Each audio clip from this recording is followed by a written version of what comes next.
record. Sham, okay? Sham, okay? Okay. Okay. Yes, ma'am. A very good afternoon to respected Professor Director C. Chakkalingam sir, respected Professor Dr. Ebenezer Joseph sir, and our beloved principal, Professor Dr. Gauri Ramesh, faculty members of Chennai Dr. Ambedkar Government Law College, and dear participants. To the world, you may be just a teacher, but to your students, you are a hero. With this wonderful note, I begin the session. I am Devi. It is my pleasure to be a moderator of today's session. I would like to extend a warm welcome to all of you. If your actions inspire others to dream more, learn more, do more, and become more, you are a leader. We are all really inspired over action, ma'am.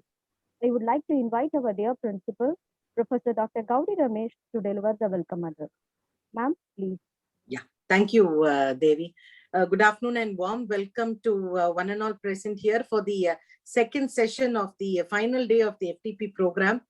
On behalf of the Directorate of Legal Studies and Chennai Dr. Ambedkar Government Law College, Pudupakkam, it gives me immense pleasure in welcoming our Director of Legal Studies, Professor Dr. C. Chakkalingam sir, who is kind enough to be present amidst us in this forum, as well as our resource person for today, respected Professor Dr. Ebenezer Joseph sir, Professor and former HOD of Department of IPR, Tamil Nadu Dr. Ambedkar Law University. I have known sir for the past 24 years precisely. Even though I did not have the blessed opportunity of working under him, nevertheless, I was blessed to know him in many other ways. If I have to describe sir in one word, it will be nothing other than the noblest person in the field of teaching. He's such a calm, kind-hearted, soft-spoken person with a heart of gold. His thoughts always revolve around the welfare of the student community, his colleagues, and his fellow human beings, whoever it may be. His helping tendency knows no bounds. As Madam Devi will be reading about his academic caliber, I thought I should share these humane qualities of sir in this forum because the young teaching fraternity must realize that education alone doesn't maketh a man. With these few words, I take this opportunity to extend my heartfelt thanks to you, sir, for readily accepting our invite and encouraging us in all our academic activities. Sir's topic for today is Law of Taxation on Digital Economy, teaching taxation in general.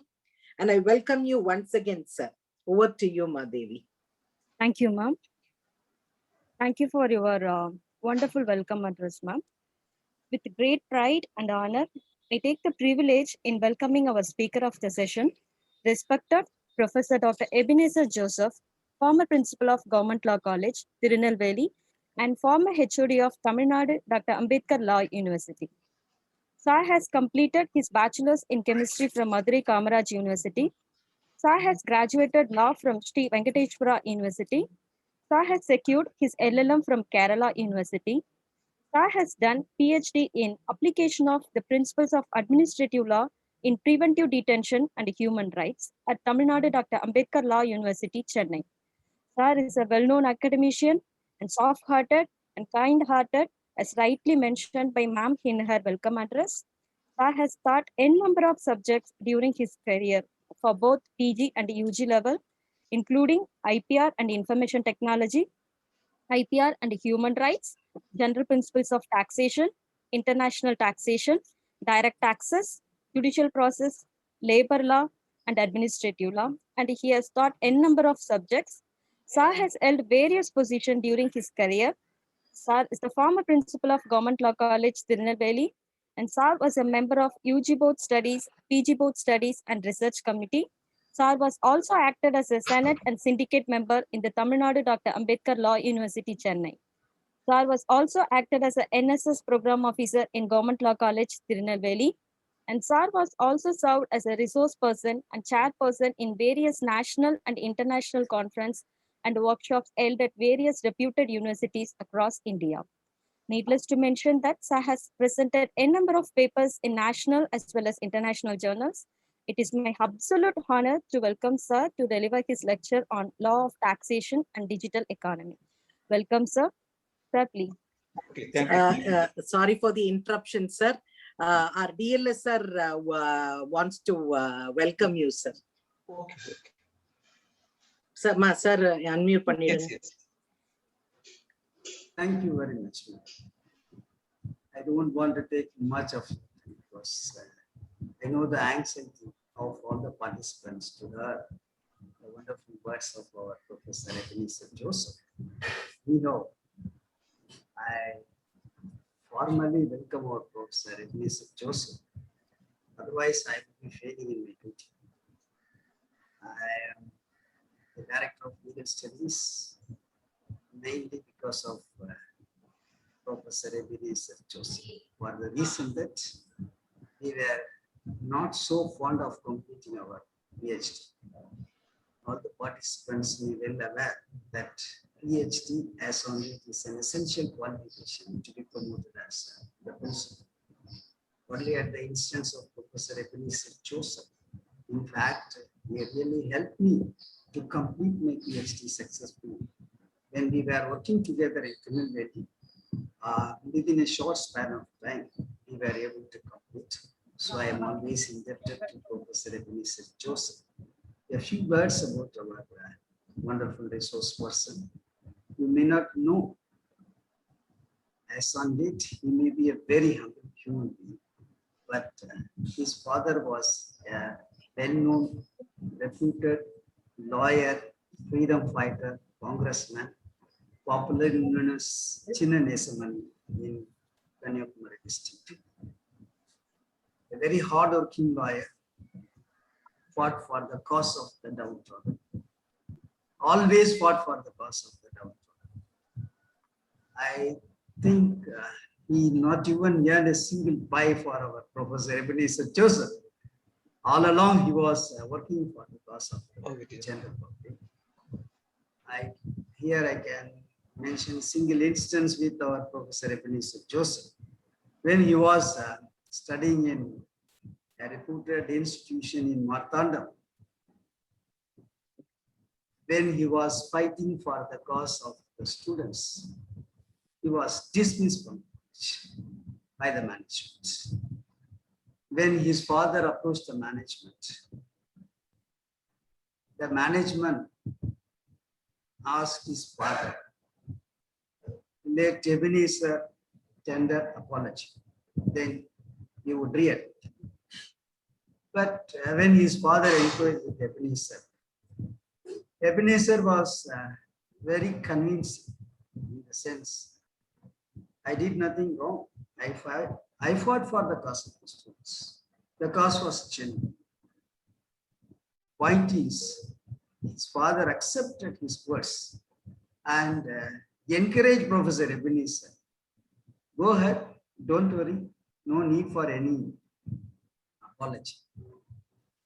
Dismissal became final, and his father admitted him in another college, and it was a period of struggle for Professor Ebenezer Joseph. After coming across all the struggles, only by God's grace and hard work, Professor Ebenezer reached this space. In fact, my association with Professor Ebenezer Joseph started by 1989 when I joined this legal education department. In all these years, we worked together. In fact, I have molded myself by seeing, following the virtues of our Professor Ebenezer Joseph. I'm really very happy. But for our department, it would not have been possible for me to meet our professor, wonderful human being.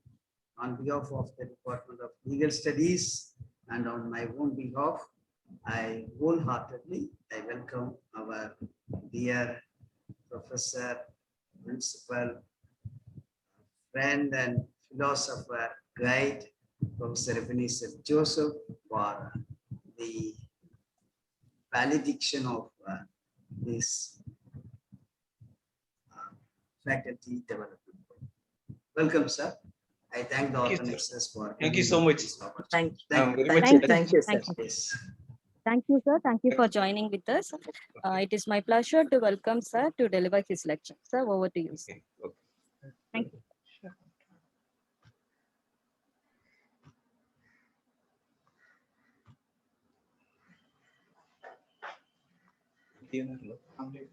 Could you see the PT?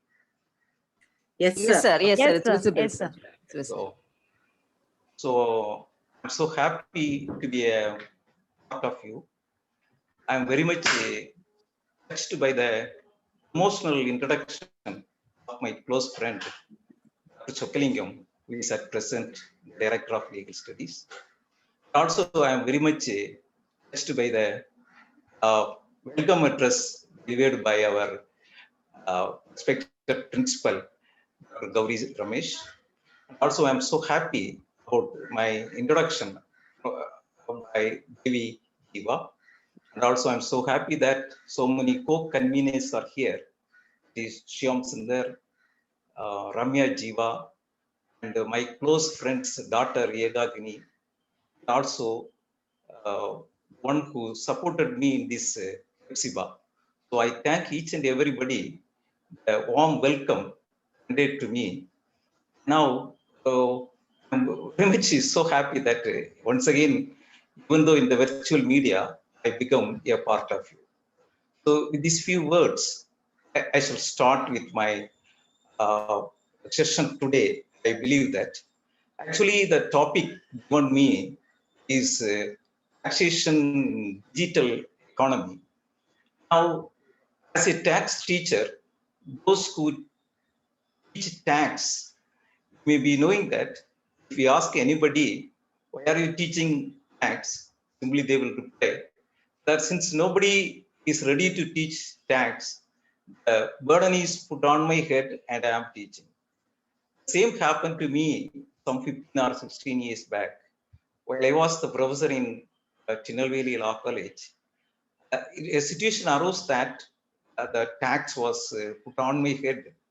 And somehow, anyhow, I'm keeping on. I have been teaching tax for nearly 15 or 16 years, and I'm so happy about that. And anyhow, as a teacher, I asked my friends, I was advised, since all the attendees are from teaching faculty, let your teaching lecture be one side and advice, another side giving information like that. So, as my experience, when I joined in Ambedkar Government Law College, Chennai, I was not a good teacher. I was a poor teacher. Then in 1989, I was taking classes in the evening class. One deputy superintendent of police, he just asked me a question while I was teaching administrative law. Professor, can you distinguish between public order and law and order? I fumbled and I could not answer or could not give the difference between public order and law and order. But I took that as a grudge. And whenever I go to class, I thought of understanding each and every word, whether it is an article or whether it is shall or may, whatever it may be, why there is shall, why there is may. And I have gone through historical account of any or any particular subject, and thereby I developed my own style of teaching. I try to trace the historical account. I try to give the definition or try to impress upon the students maximum giving the definitions. So that is the method normally adopted by me as a teacher. So I feel that if you feel convenient as young teachers, you can also adopt these messages. these methods you can also adopt. Now, as far as today's subject is concerned, my point is the existing legal system regarding law of taxation is not 100% suitable for the developing economic arena. That is the idea that I would like to put forth before you. Now, I shall give a small image for picture. And this is about one of the incident told by my friend Vincent Kamaraj, who was also the principal of Government Law College Trichy and one of the eminent speaker. Once he was speaking about uh, an incident in Shakespeare's novel, that he told me a cart and a man, and there is a cart, the man sleeps over there, and if the cart is not fit for the man, what to do? There, you alter the cart according to the size of the man, or whether to choke legs of the man according to the size of the cart. That is the position. Nowadays, we are having a tax law, and the tax law is just like the cart. And we are trying to adjust the emerging situation, adjust with the cart, the existing tax laws or the traditional tax laws, rather than modifying the tax laws. This is the what I feel as far as the present scenario is concerned. Anyhow, as a teacher, I would like to give a brief idea about the law of taxation. And also, I would like to give a brief idea regarding the digital economy. And after giving a general idea about the law of taxation and giving a brief idea about the digital economy, I feel that I can discuss a little bit, we can discuss a little bit about the position of the tax laws as of now. And so regarding the tax laws, I would like to concentrate on section 4, 5, 6 of the Income Tax Act. And section 4 is the charging section, or on what basis taxes can be levied. And as far as section 4 is concerned, section 4 says that if any central act fixes the rate of taxation for income tax, that can be taken into consideration. So the rate of tax is not fixed under section 4. Section 4 simply says that any central act, if it fixes the rate of tax for the income tax, it can be, spontaneously or naturally accommodated in Income Tax Act. So every year we are having the Finance Act by the central government. And all the changes that are brought out in the Finance Act in the presentation of the finance bill or the budget, what at all the proposals there regarding income tax are carried over in the tax laws based on the section 4 of the Income Tax Act. Now, section 5 discusses about the scope of total income, in the sense taxable income for which we are supposed to pay tax. Section 5 it describes about what about the scope of the total income of a resident, and what about the scope of income of a non-resident. So section 5 talks about scope of taxable income of the resident and the non-resident. And section 6 explains who is a resident. And section 9 it explains which income deemed to accrue or arise in India.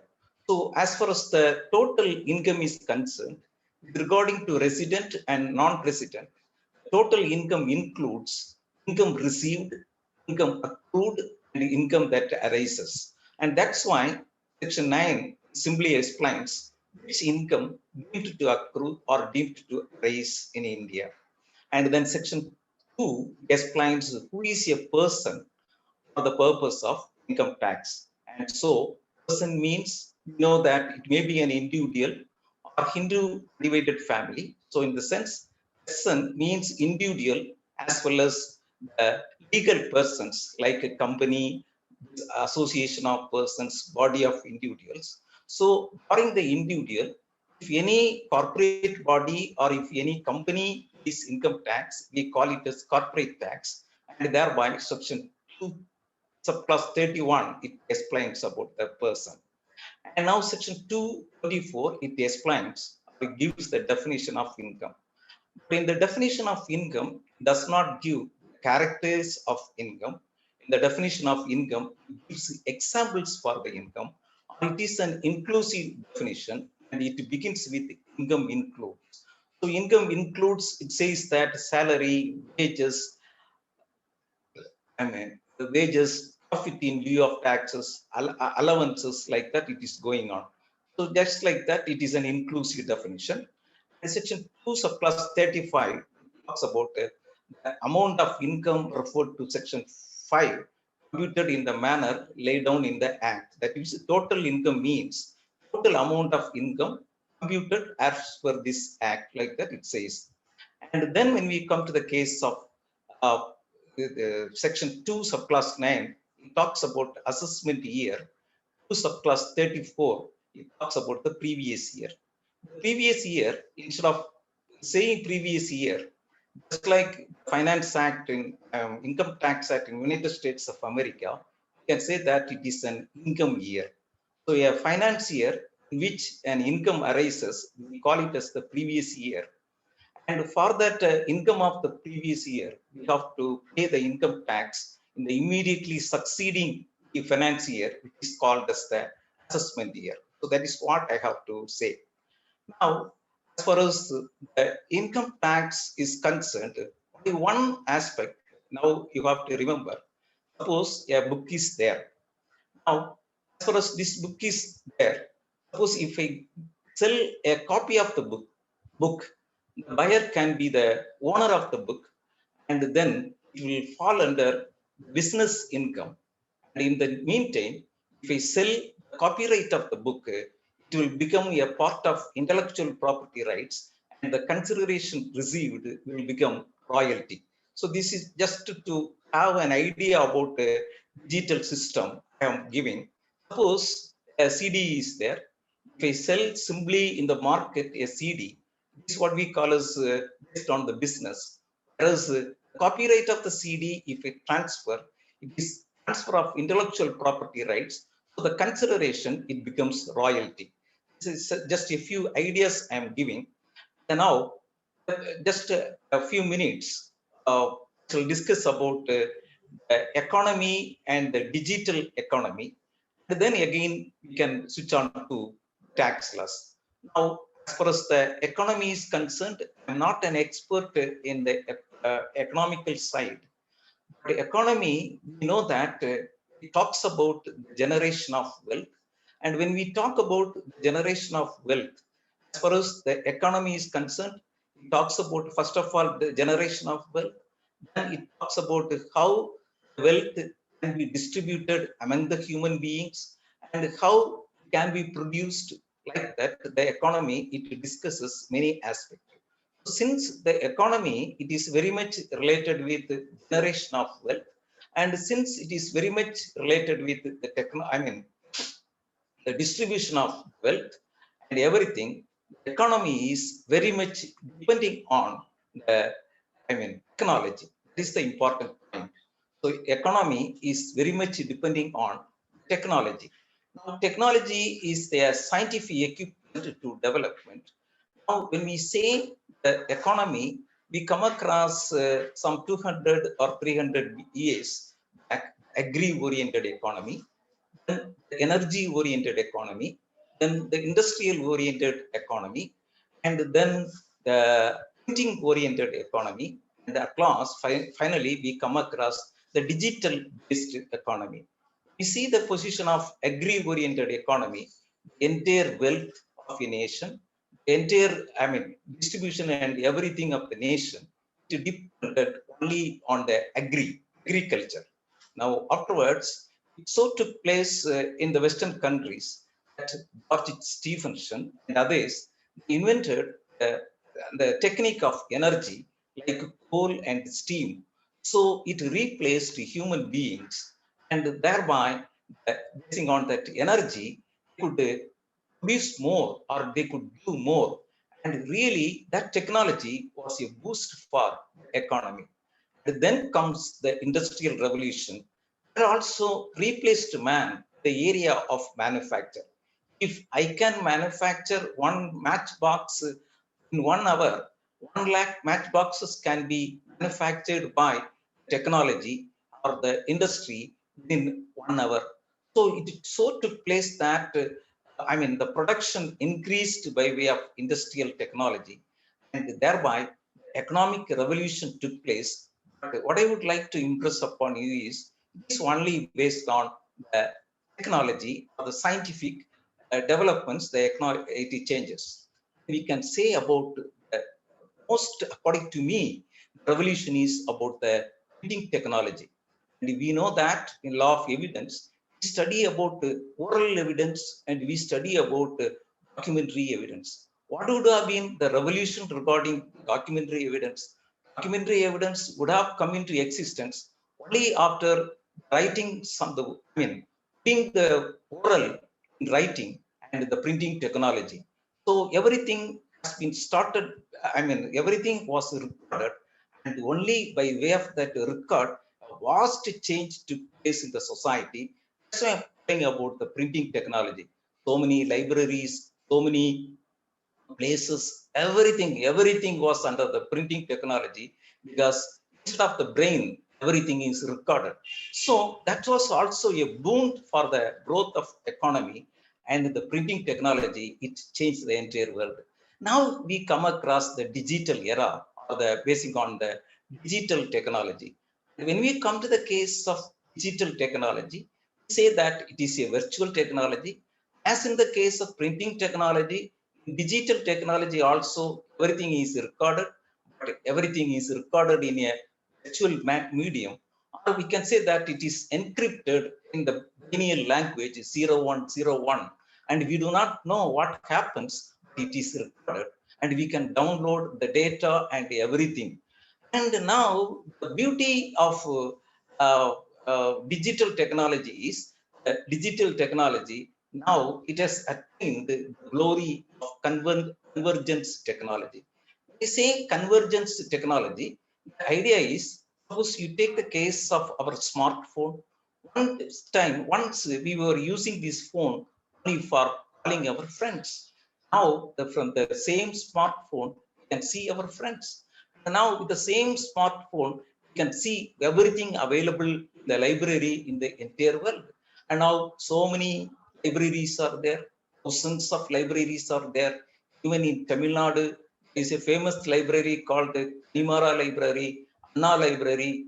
Even the present DMK regime are going to construct a Colonial Library, investment of 70 crores in Madurai. So all these spaces are not necessary if we are having a smartphone in our hand, and the Google is there. The entire library is in our fingertip. That is the position regarding, the smartphone. And banking you can do. You can book the tickets, and you can do everything with the smartphone. So thereby, during printing technology, now we need not want papers. So thousands of trees and the environment can be protected, and then thousands of space construction activities need not be there, because we can save everything in the smartphone. And again, we are having entertainment, whatnot, everything is there. That's why we say that digital technology is a convergence technology. Everything we can do with the digital technology. So just like that, the society has changed. Now, another important, as far as technology is concerned, we come across political colonialization and technological colonialization. Our country was ruled by the British, we called that as political colonialization. They ruled our country by way of their political, uh, uh, I mean, strength and their political power. But now the nation need not need that political power to rule their nation.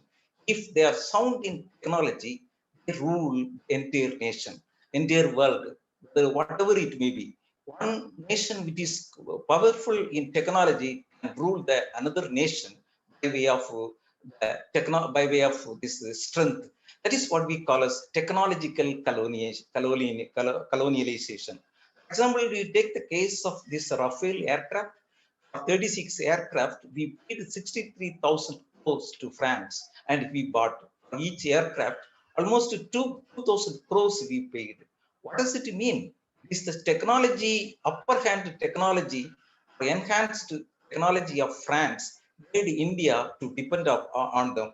So that's why we are in the same arena of technological colonialization. We are in the arena of convergence technology, and thereby economy depends on technological colonialization. This is the important point, and especially now the economy depend upon digital economy or the digital world, because everything is the part of the digital world. And there is an expectation that in India in the year 2025, 90 crores of people use the digital materials in whatever form. And now the 20% of Indian economy would be around this digital materials or the digital platform, and thereby the turnover for that or the estimated amount for that may be nearly 75 lakhs crores. That is the expectation. Now you just see the giants in digital technology, and now for the finance year 2019 to 2020, giants in the um, digital technology. See, Facebook, it did the business of 1,300 crores and attained the profit of 125 crores only from India. Google did the business of 5,000 crores, and Apple did the business of 13,000, Microsoft 8,000, and Amazon nearly 16,000 crores. Flipkart, it did nearly 34,000 crores. So here itself, if we add everything, it may come more than 50,000 crores. And if including other small platforms, we see that they are doing the business of more than lakhs of crores with India, keeping India as a market or keeping India as a platform to transfer all their products in the digital form.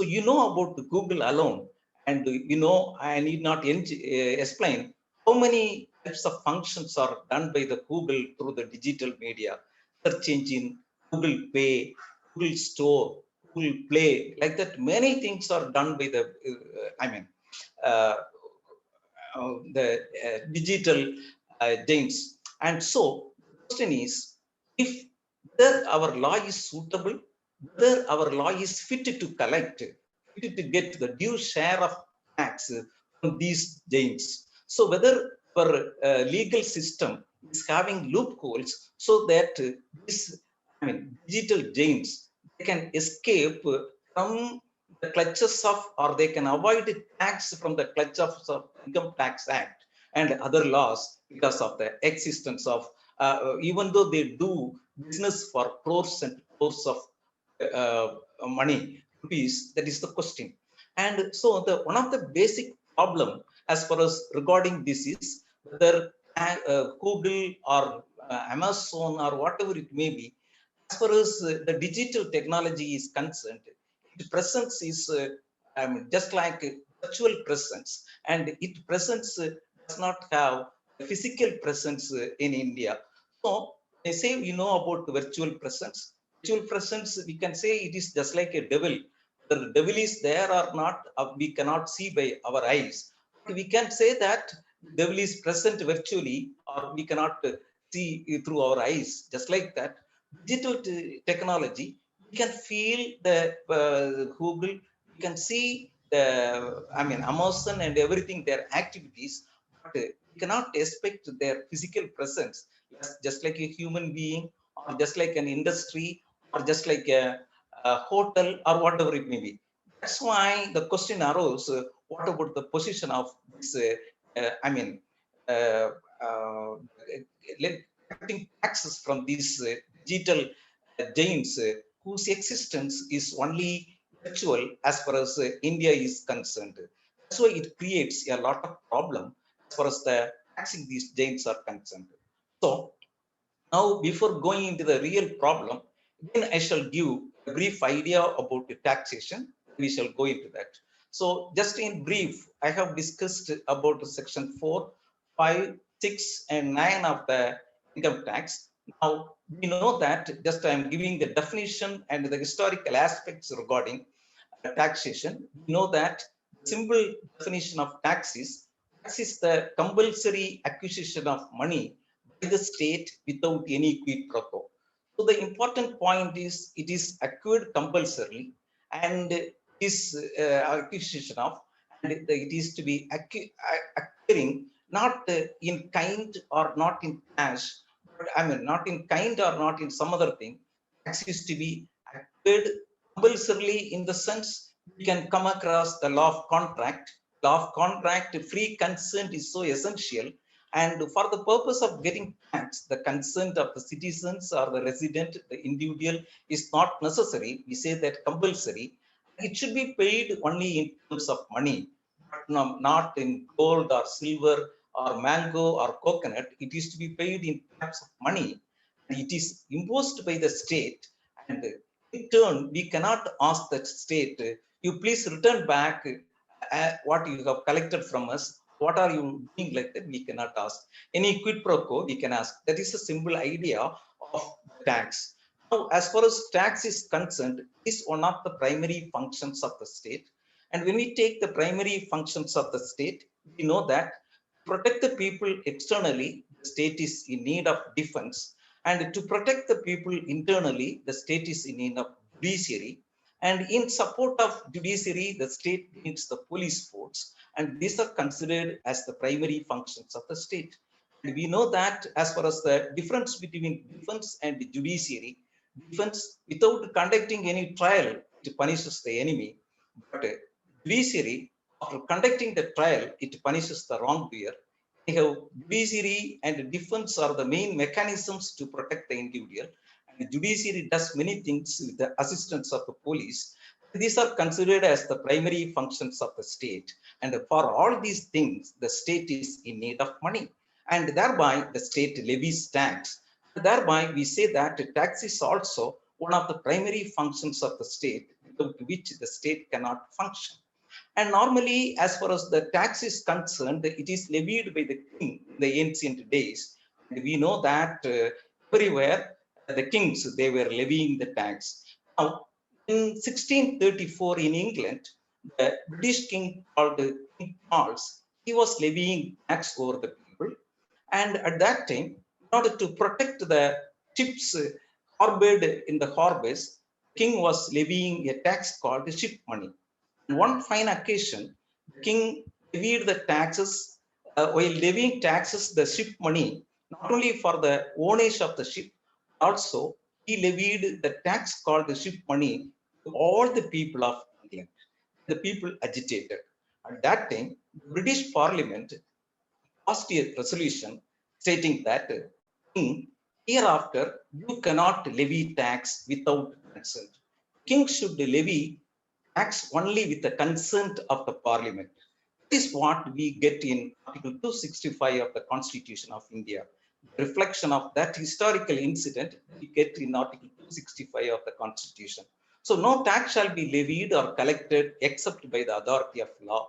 So executive must be given the power, the authority to levy or the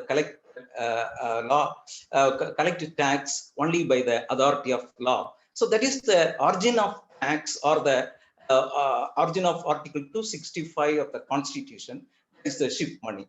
Now in our Constitution, we are having Article 265 regarding the levy of tax. And also, since we are having a quasi-federal system of the state, regarding the division of powers, we are having the 7th schedule of the Constitution. And in the 7th schedule, in Union List, up to section entry 82 to 92C, talks about subject matters on which tax can be levied by the Union.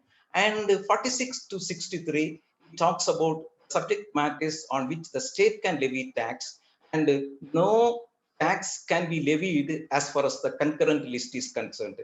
is no provision in the concurrent list for the levy of tax. So that is the beauty of Indian Constitution. And so regarding the particular subject matters available in list 1, list 2 or list 3, for all the matters tax cannot be levied, only for those which are specifically given in the 7th schedule tax can be levied, and for all the other subject matters fee can be levied. That's why in the last entry in all the list, you can find out that all the subject matters the state can levy fee, and thereby state cannot levy tax in all the taxes, and the state can levy only the fee. And now I shall discuss in brief about the principles regarding taxation. And as far as the principles regarding taxation are concerned, at first tax available was head tax and the property tax.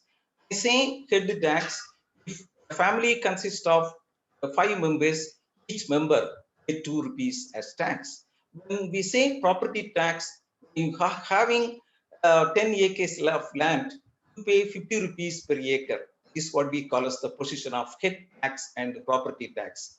But the head tax does not see or does not look into whether the family can pay the 2 rupees as per head, whether the family can pay, is able to pay the tax. And just like that, property tax while being levied did not look into whether that property can fetch such type of income. That's why the economists they evolved another principle called ability to pay. Before fixing taxation, so we have to look into whether the particular head is having the ability to pay, whether the particular property is fertility, having the fertility, and thereby it has got the ability to pay. So that's why in the present tax system, especially in the income tax, we depend on ability to pay of the individuals. And another type is what we call as the benefit principle. As far as the benefit principle is concerned, since the activity of the state is beneficial to the people, the tax can be levied. Like that, we come across the benefit principle. So let's explain the benefit principle later. And then luxury principle. Suppose any particular item is so luxurious, and at that time, again the ability principle, the state feels that for the luxurious item, more tax can be levied, and thereby, the basing on luxury principle, tax can be levied.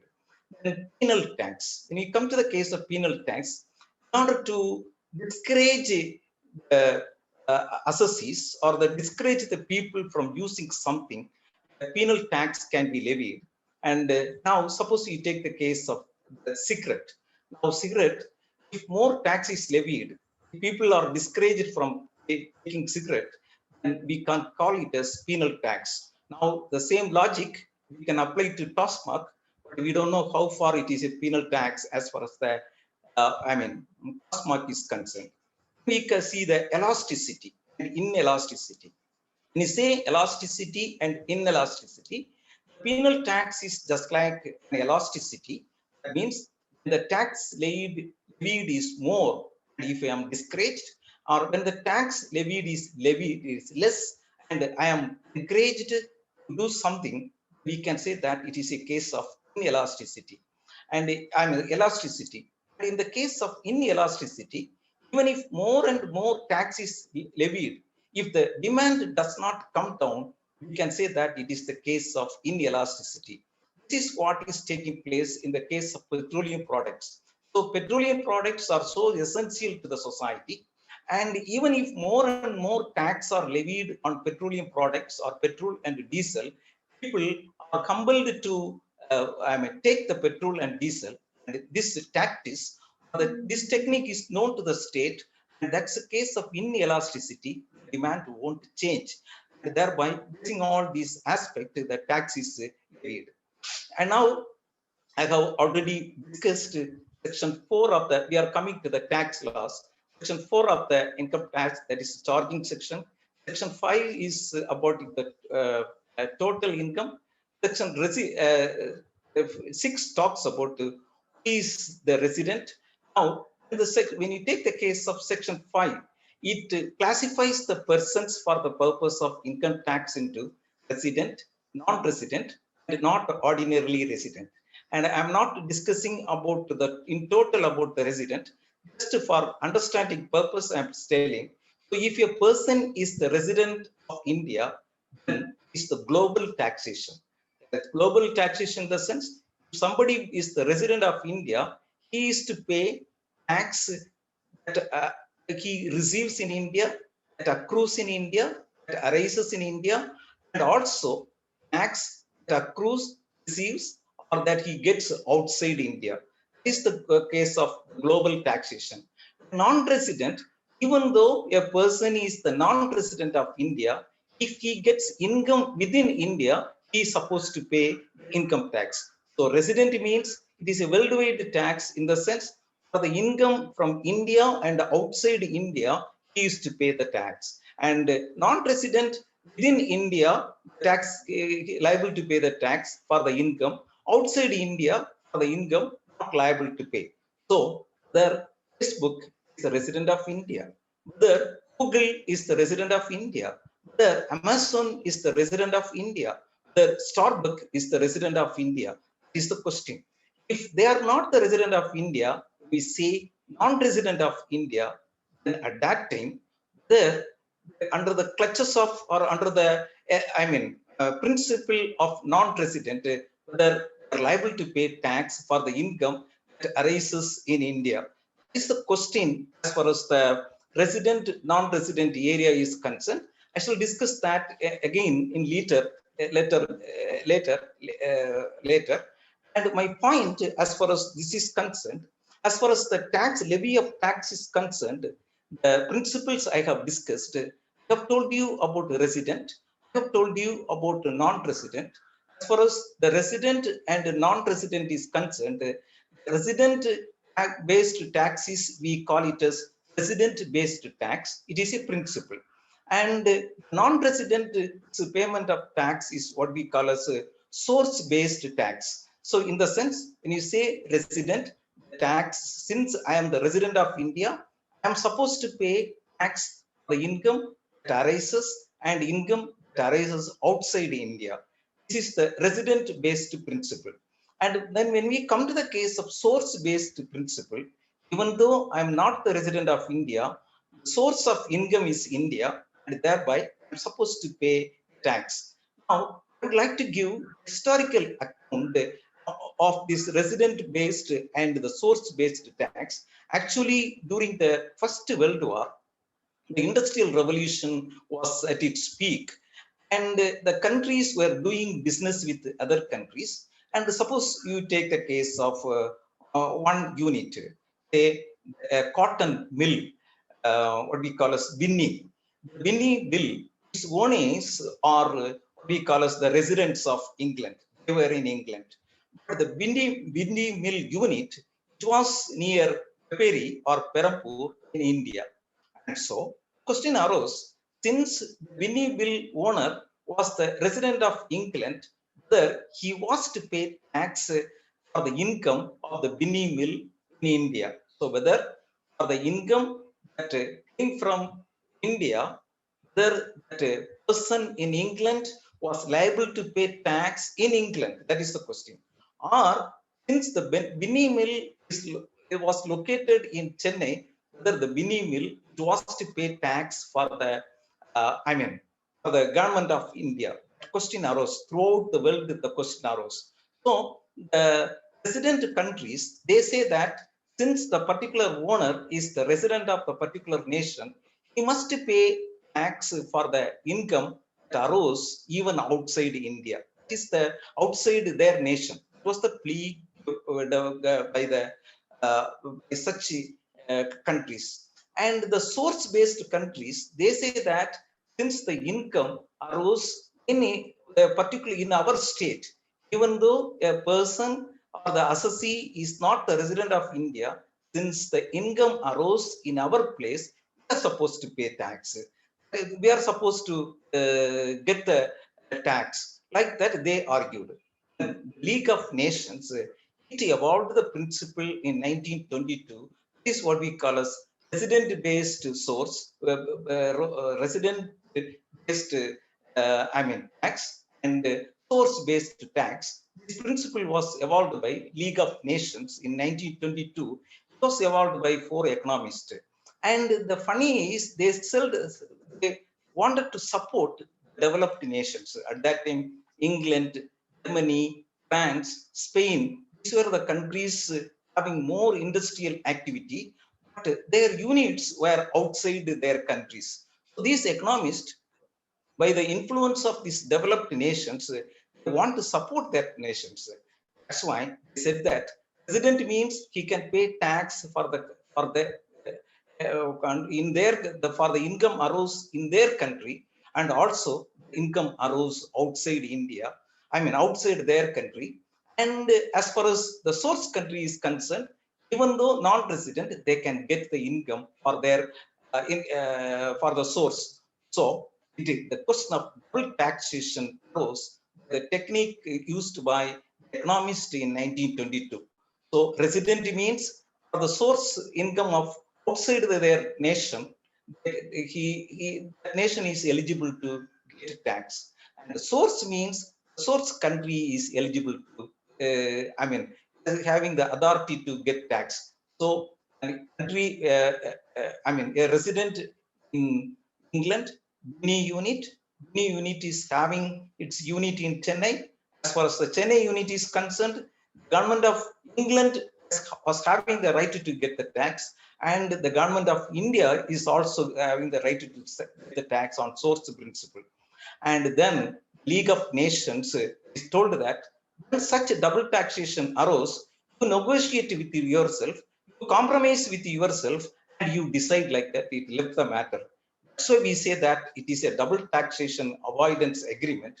And even now, if you see the double taxation avoidance agreement, many of the clauses will be in favor of the resident country rather than the source country. This is the position. So when you take the position of resident and the source basis, in this principle, it is always almost in favor of the resident country. Now, Facebook, Google, or the digital giants, whether they are resident of India, if they are not the resident of India, then what is the position? That is the question again it arises. And now, before looking into the matter, I shall discuss one more principle in law of taxation, one more important principle is called as origin principle and destination principle. So whether the tax is to be levied in the country of origin or tax is to be levied in the country of destination. Country of origin is what we call as economic nationality, or the country of destination is the place of consumers. So suppose you take the case of a product called made in India. Then India is the country of origin. Then the product is taken to is imported in United States of America. There the consumer takes the product. Say Ayurvedic products exported from India. So the product reaches there. That is the country of destination. So whether the country of origin is to levy the tax or the country of destination is to levy the tax. And there, according to the principle, now the I mean OECD is there. You know that in 1961, another organization called Organization for Economic Cooperation and Development is concentrated. And in that, they developed the concept called the principle of origin and the principle of destination. And now they say that the destination is that tax is to be levied.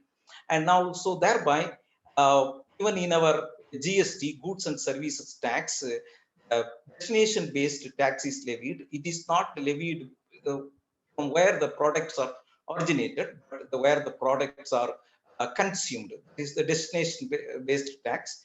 It needs a lot of time for discussing more convincing that aspects. I'm skipping over that. And now the only question is, League of Nations, when they start told that resident is to pay the worldwide tax and the non-resident he is to pay the source-based tax. The question arose, what do you mean by resident? Who is the resident of a particular nation? Or who is, how to call him as a resident of a particular nation? And at that time, they evolved a principle. For the purpose of being resident, a person need not be a citizen of that particular nation. A person need not be a particular what we call as a nationality of the particular nation, whatever it may be. If his presence is substantially available in the particular nation, then we can say that he is the resident of that particular place. This is the important point. Substantive presence. That is what we call as they have given, evolved the concept. So what do you mean by substantive presence? When you say substantive presence, it is considerable presence. And you say considerable presence, you come across this substantive in law of evidence, what we call as substantive proof is sufficient. As far as criminal matter is concerned, it is to be proved beyond reasonable doubt. But as far as civil procedure, civil matters are concerned, probability, proof is should be substantial proof.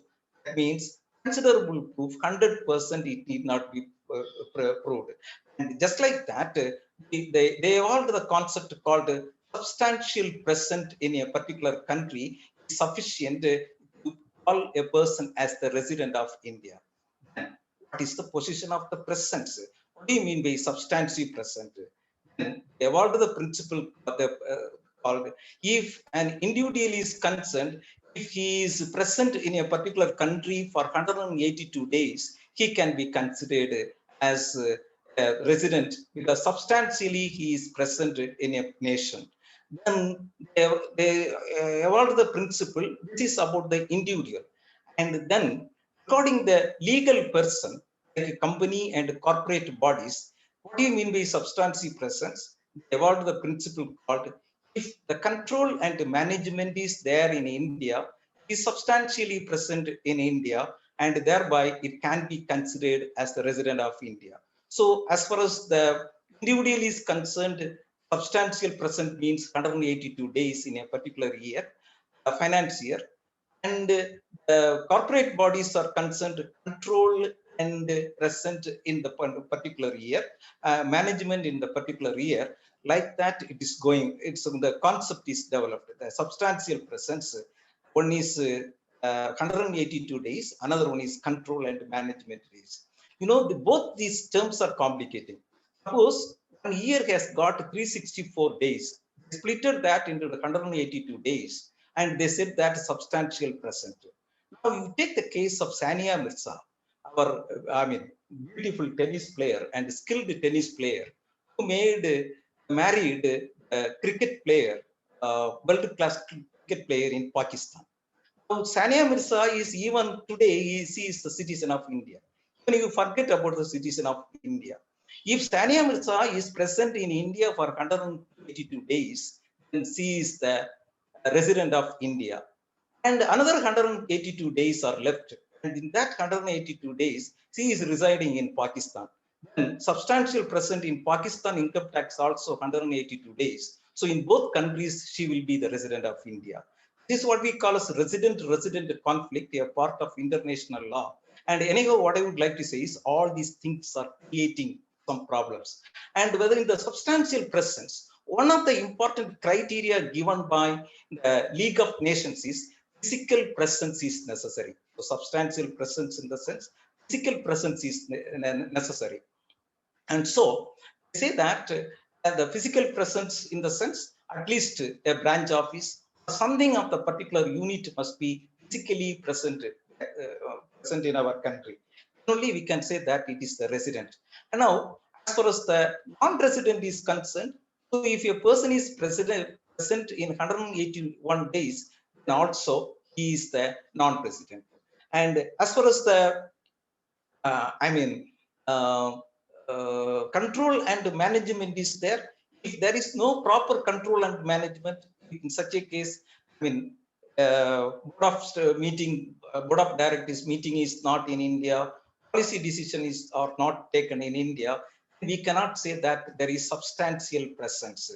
At that time, they cannot be considered as non-residents. And as far as the question of substantial presence and the physical presence is concerned, so-called in the digital companies, we cannot expect physical presence in India. 100% we cannot expect a physical presence. The presence may be an intangible present, the present may be a virtual presence, or we can see the economic presence in India. Suppose, Google, we pay through ATM or we pay through credit card bill. At that time, the money may go somewhere. You can realize the economic presence in India, whereas Google, it may not be having, it need not have its office or something in India to say the physical presence. That is why that is the problem as far as this theory of substantive presence is concerned. And now what I would like to say is substantive presence theory, and especially the physical presence theory, is an artificial theory evolved by the League of Nations. Physical presence is an artificial theory evolved by the League of Nations. And whether Google, Facebook, or whatever it may be, we try to fix whether Google is having physical presence in India. We try to fix whether Facebook is having physical presence in India. And we try to say lawyers or the auditors or whoever may be, try to say, try to standing on the artificial physical presence. They say that they may not have presence in India. And the simple logic is what we have to look into: the physical presence or virtual presence or economic presence, whether Facebook is having presence in India, and whether Facebook is having income from India, and what is the necessity of physical presence as we stick on to that particular thing. That is the question. So that's why even today in most of the instances we concentrate on the physical presence, which is called as another way brick and mortar theory. In the brick and mortar theory, they say that some physical existence must be there even if non-resident. That is the question. Even if non-resident, some physical existence is to be there. Hepzibah, what is time? 3:04, 3:04, sir. 3:06, yes, sir. You still have a time, sir. You still have Which time? time. So you can have, so you can go up to 3:30, sir. No problem, sir. 3:30. Now it's 3. 3, yes, sir. Yes, Yes, sir. sir. Yes. Okay. 3, 4.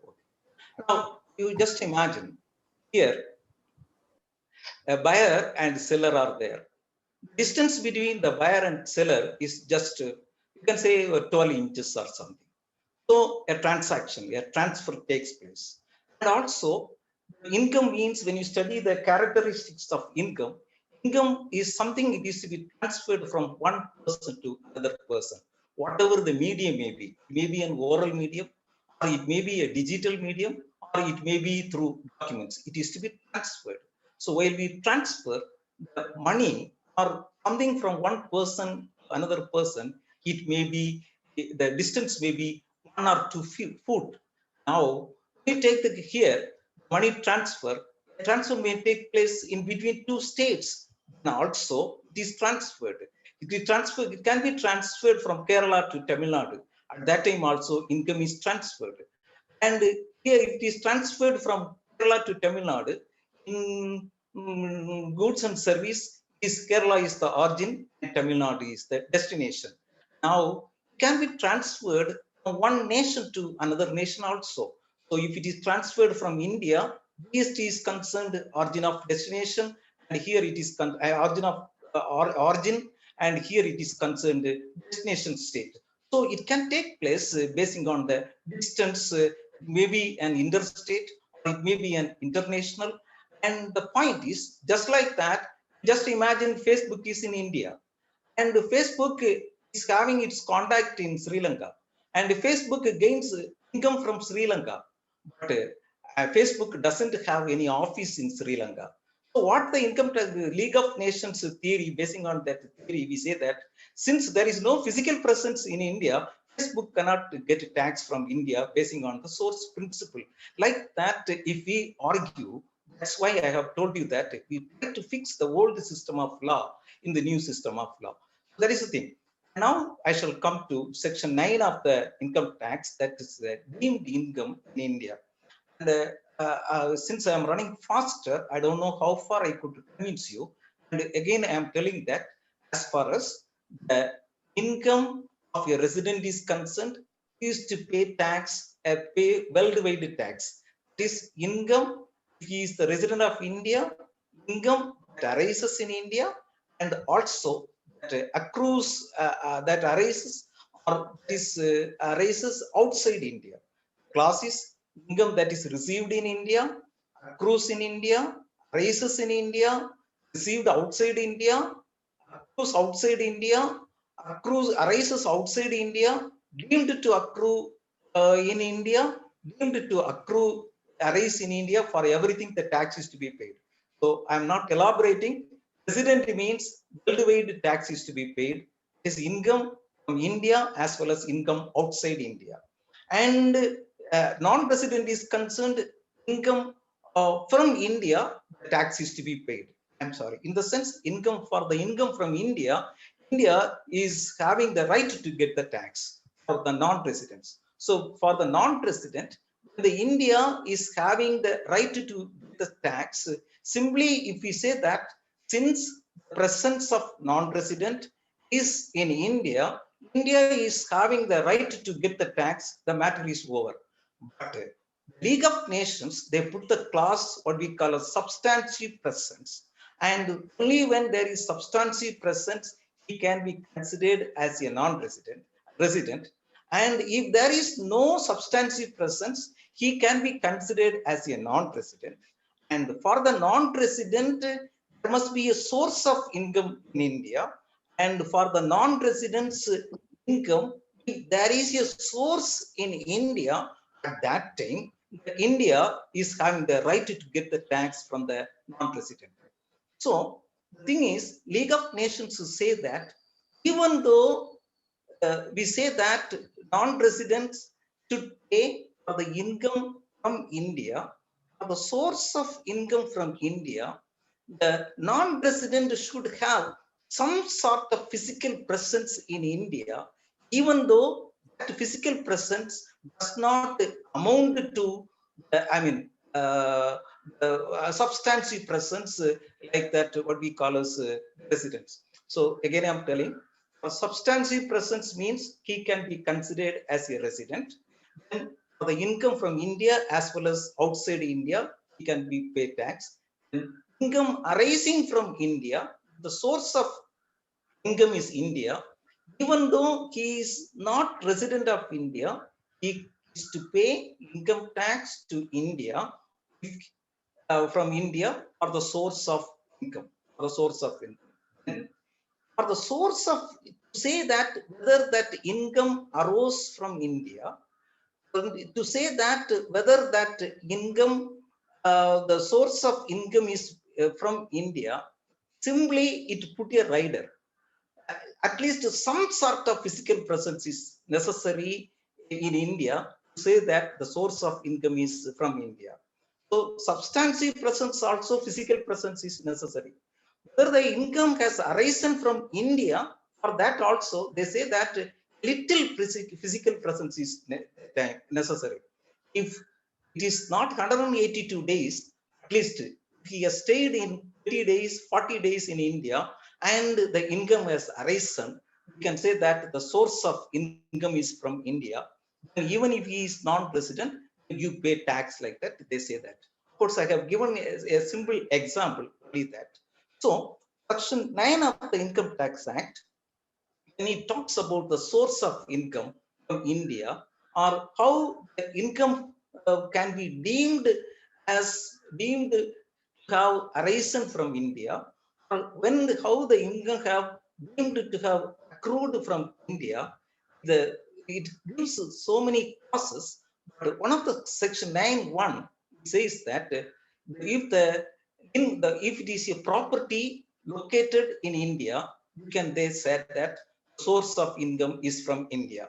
And suppose I'm in England, I'm having a property in India, I get rental income. At that time, you can say that even though non-resident, source of income is in India because I'm having a property.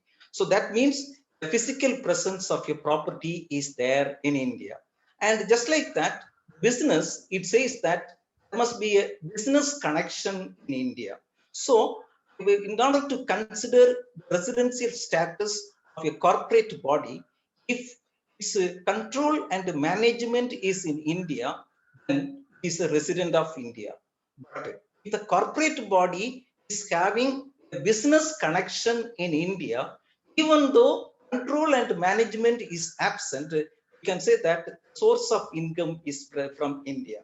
So the same concept is given as permanent establishment. I say that suppose a non-resident is having coal industry in India, we can say that the source of income is in India. Or the non-resident is having a mine in India, we can say that the source of income is from India. Or the non-resident is entering into a contract with an independent agent in India. At that time, we can say that the source of income is from India. And so it is what we call as just like a conclusive proof, law of evidence. We come across what we call as conclusive proof. And the law of evidence, if we study the concept of conclusive proof, then we will say that when one fact is proved, it is deemed that another fact is proved. And so in administrative law, for the purpose of principles of bias, we need not to prove whether the particular authority is biased. We have to prove whether the affected person is related to the official. If we prove that the affected person is related to the official, and it may be a friendship, or it may be an enmity, we come to a conclusion that there is a possibility of bias. So what we prove is relationship, but we come to the conclusion that there is bias. It's like that. What we prove is a branch office is there. What we prove is a location is there, the property is there, but we do not prove whether income has come from that. So once it is proved that property is there, a house is there, an industry is there, or a contract is there, or a habitual business is there, we say that even though he is a non-resident, the income arose from India and thereby liable to pay tax. So what the law implies is, what the law gives the idea is, even though a person is a non-resident, even though he gets income from India, that is not sufficient for the payment of income tax. What is essential for the payment of income tax as far as Section 9 is concerned, there must be some sort of physical presence. And that is what we call as the brick and mortar theory, some sort of physical presence. You need not be a resident of India, but you should have a property, you should have a house, you should have a continuous business, and something like that. And intellectual property means you should have utilized the intellectual property in India. Then only we can say that the income arose in India. So in between non-resident and in between in between the non-resident and in between the income that arose in India, rider is put, what we call as physical presence. So only when such a thing is there, income is deemed to accrue or deemed to arise in India. So if there is absence of physical presence, then even though income arises in India, you can avoid tax from the income tax legally, is the question. So that's why the simple mechanism is, as a prudent corporate person, I can get income from India, but I need not pay income tax in India if I avoid the physical presence in India. It's a simple thing. So Amazon, Facebook, Google, or whoever may be, now in the digital technology, we did not have any physical presence in India. Even without having any physical presence in India, we can do so many activities in India. And for all that activities, you can pay, they can earn money, and through ATM or credit card or through some billing or whatever it may be. According to the Indian Income Tax Act, they are made liable to pay income tax. Simply, they will argue that we don't have any physical presence in India, and that's why we need not pay income tax. That is the position, that is the complication. It was existing up to 2008. 2008 up to 2008, so-called digital giants, they escaped from the clutches of income tax, says that course, we are having income from India, but we are having not only the problem with India, but also with many nations. We are having income, but we don't have physical presence. A minimum physical presence is necessary. Say that it is a source-based income. Like that, they escaped from the clutches. And what happened was, countries, so many countries, especially countries which are the markets. India is the market, 140 crores of people, and India is the market for such things.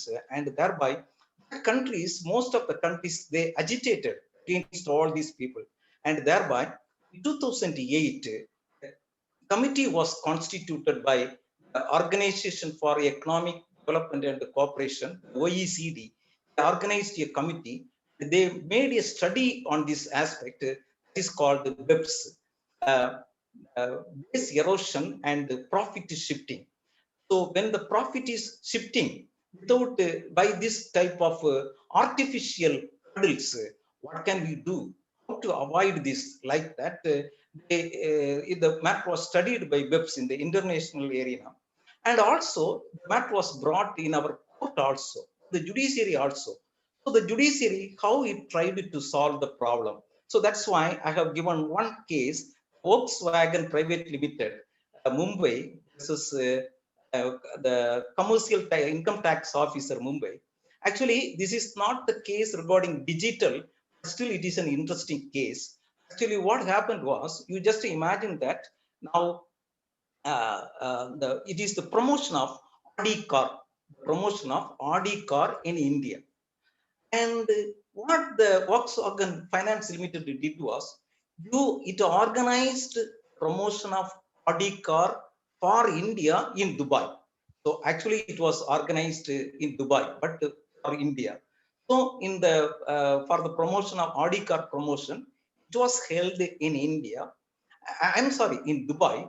But all the leading Indian aspirants for Audi car were transported to Dubai, and there it was in Dubai. It was held in Dubai.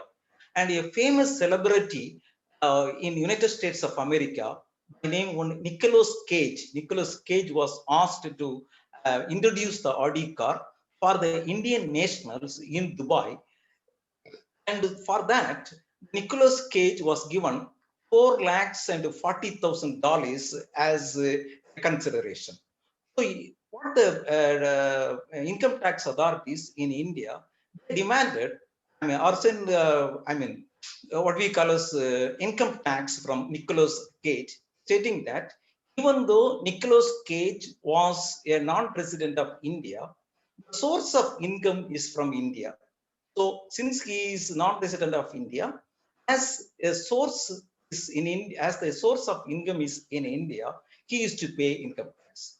Then the Volkswagen Finance Limited, it argued that the event took place in Mumbai, and Nicholas was a non-resident, and the income arose only in Dubai. The income did not arose in India. Income tax authorities, they argued that, and the Volkswagen, they say that even if Nicolas Cage has come to India, there would have been a physical presence in India, and we can say that the income arose in India. And the matter was brought before the court, and the court, it held that the court realized the situation, realized that artificial technique adopted, introduced in 1922 was being used for avoiding the tax. So the court held that even though there is no business connection, in the sense as literally interpreted in for the business connection in section 9, even though there is no business connection, there is a connection basing on the interest. Indian people are having interest over the Audi car, and thereby they went there.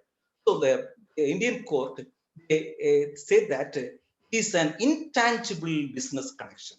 So somehow they want to bring that within the purview of source-based income. So intangible business connection is there, or intangible presence is there, like that. They evolved the theory. So this is about the thing. So again, what I would like to say that income tax, fundamental point is about the physical presence. Substantially present, we can say that it is the resident, naturally liable to pay tax. Otherwise, even though substantial presence is not there, still little physical presence is there. The type of coal or mining or the property like that, something is there. And anyhow, is the position. And then again, the matter arose in another case. Is in a particular case, tribunal on the issue of permanent establishment. Permanent establishment is in par with business connection. It is a term used in the double taxation avoidance agreement. It held that while the Indian company was a dependent agent of eBay, Indian company did not have an authority to conduct contracts, though they were legally and economically dependent on eBay. Therefore, the tribunal held that eBay does not have a permanent establishment in India, or eBay does not have a business connection in India.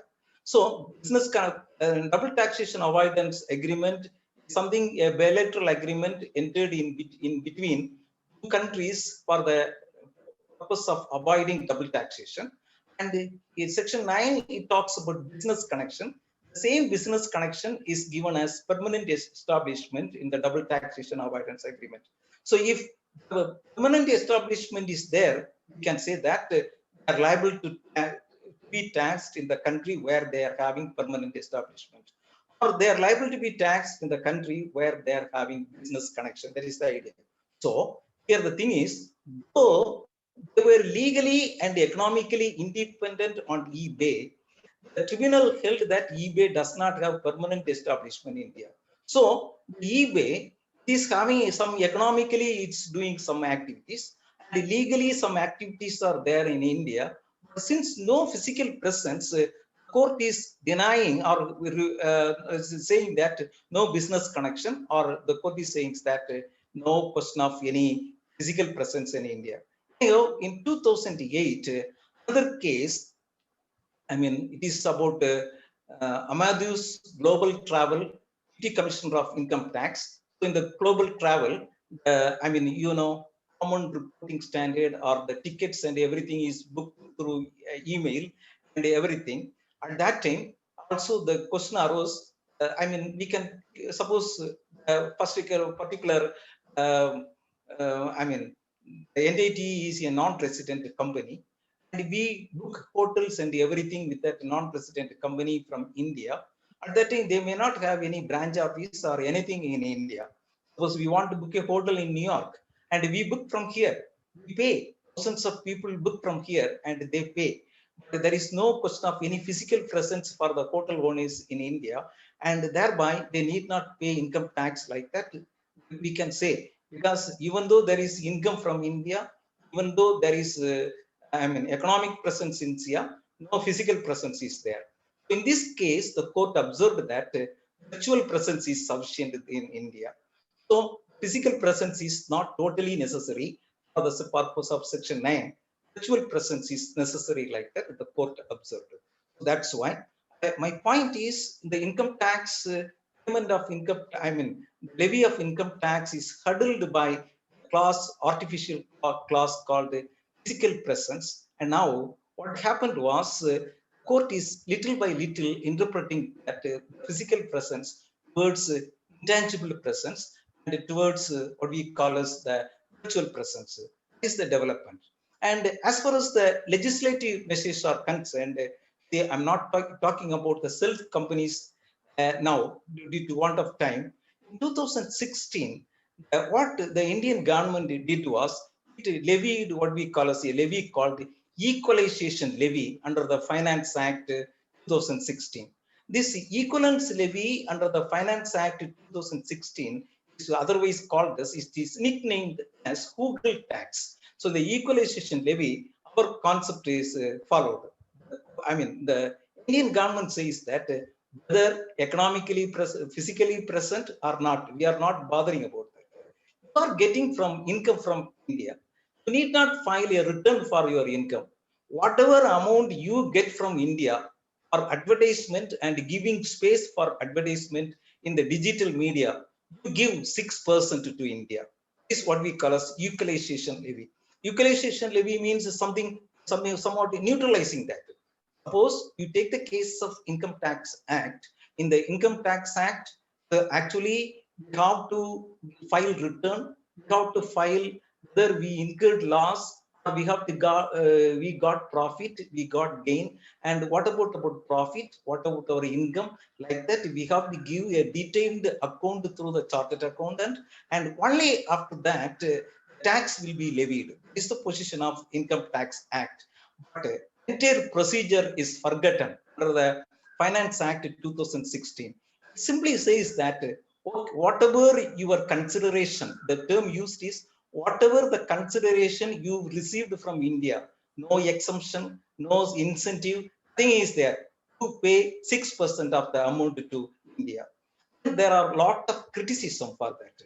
They said that it is not income tax, because income tax means profit and loss must be looked into, expenses must be looked into. Only after that we can arrive at the income. Simply flat rate of 6% you pay tax means it is in the nature of consumption tax, or as we paid tax in the Goods and Service Tax Act.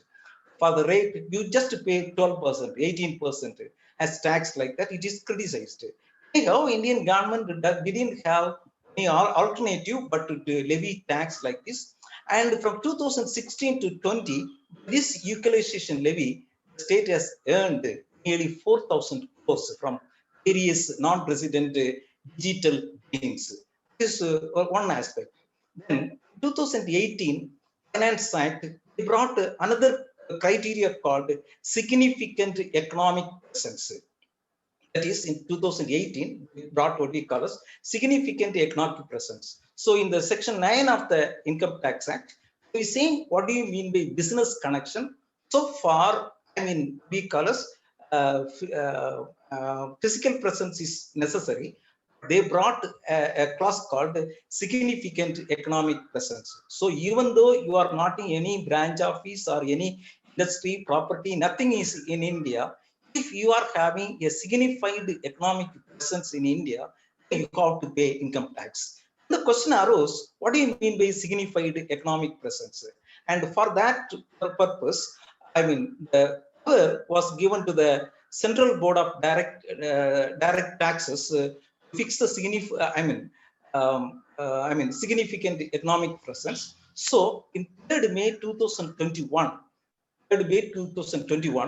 they issued a circular stating that what do you mean by signified economic presence? So if a non-resident is receiving, even though no branch office, nothing, receiving 2 crores as a consideration, and if it is having 3 lakhs viewers, you can say that it is having signified economic presence. So if Facebook is having 3 crore consideration, receiving 3 crore consideration, and 3 lakhs viewers, then we can say that it is having signified the economic presence in India.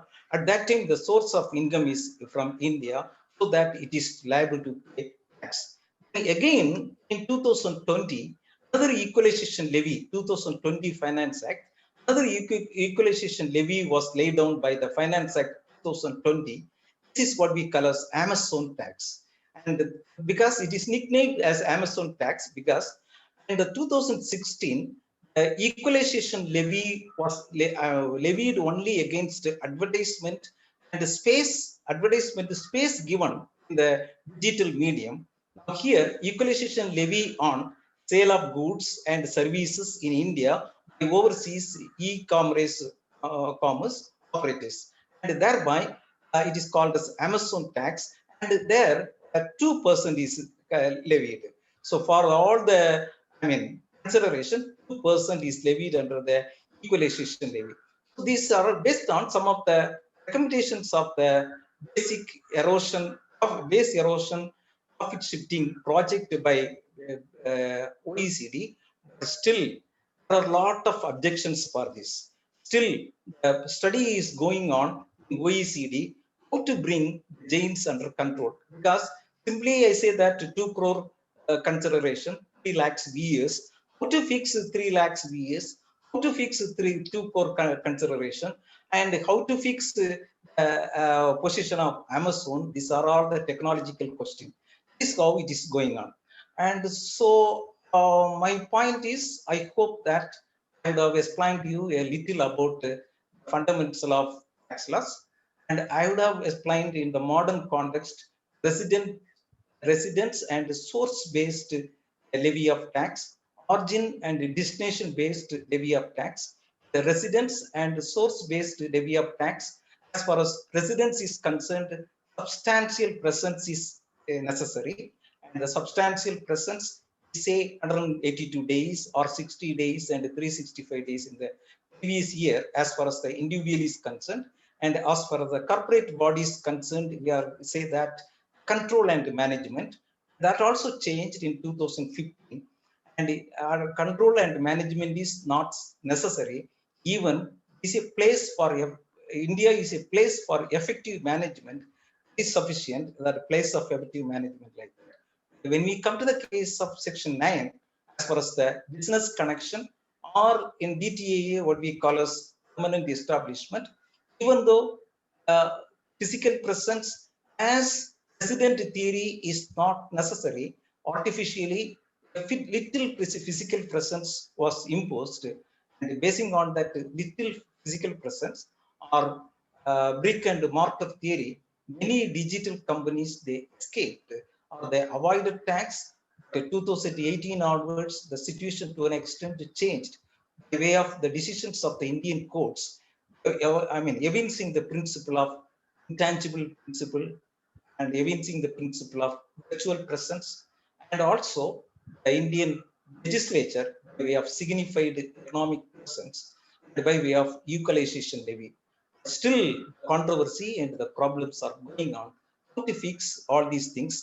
That's why, even though the signified economic presence is there, even though in May 21, what is signified presence like that, the Central Board of Directors, they issued a circular, say that it will be given effect from 2022 onwards because of international pressure and other things.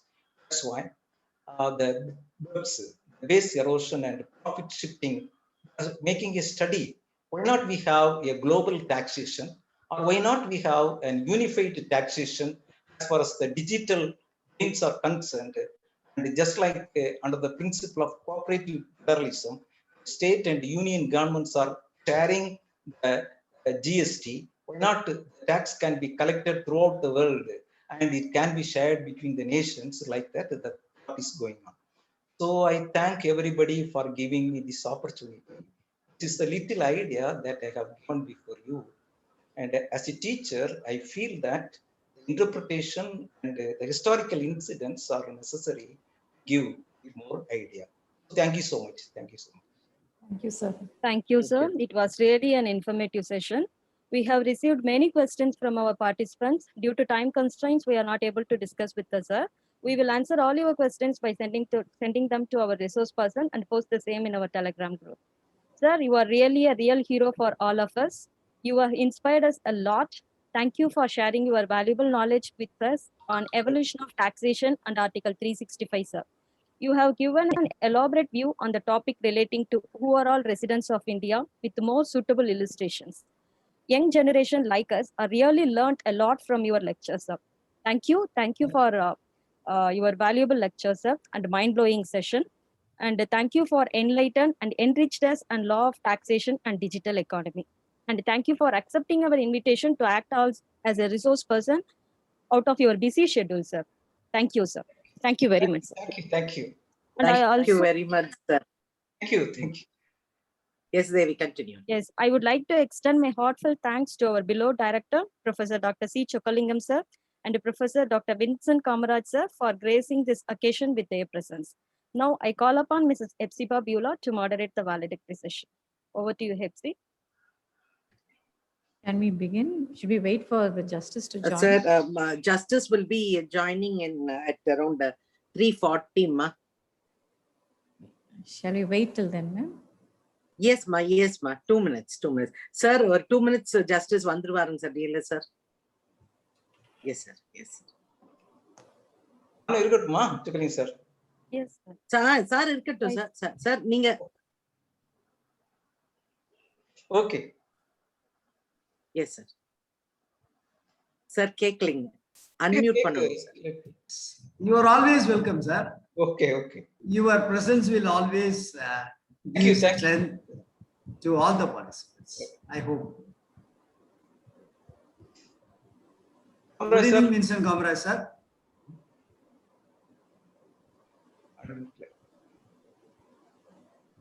Vincent sir, I made you as a co-host, so you can unmute yourself and you can talk, sir.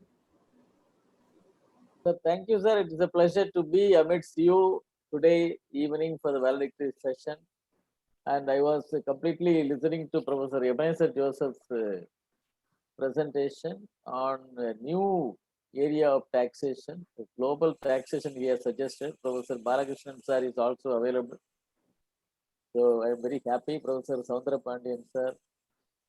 So amidst this great legal luminaries and intellectual giants, I am privileged to be with you, sir. Thank you. Good evening, sir. Sir, MSS sir, Balakrishnan, good evening. Good evening. Good evening. Vincent Good sir, evening. good evening. Good sir. evening, Good madam. evening. Good evening. Good evening, madam. So happy, sir. So happy, sir. You have accepted and you have come joining us.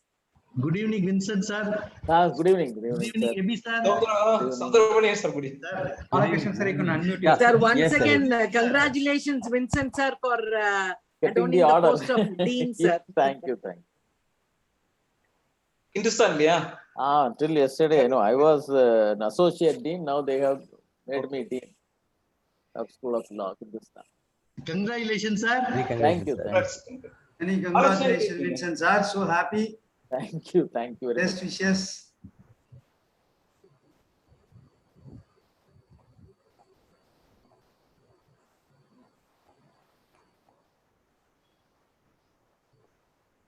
Justice sir will be joining in a minute, sir. Please. Professor Shankar sir, I made you as a co-host, so you can unmute yourself and you can talk, sir. You can comment the video also, sir. Professor Shankar sir.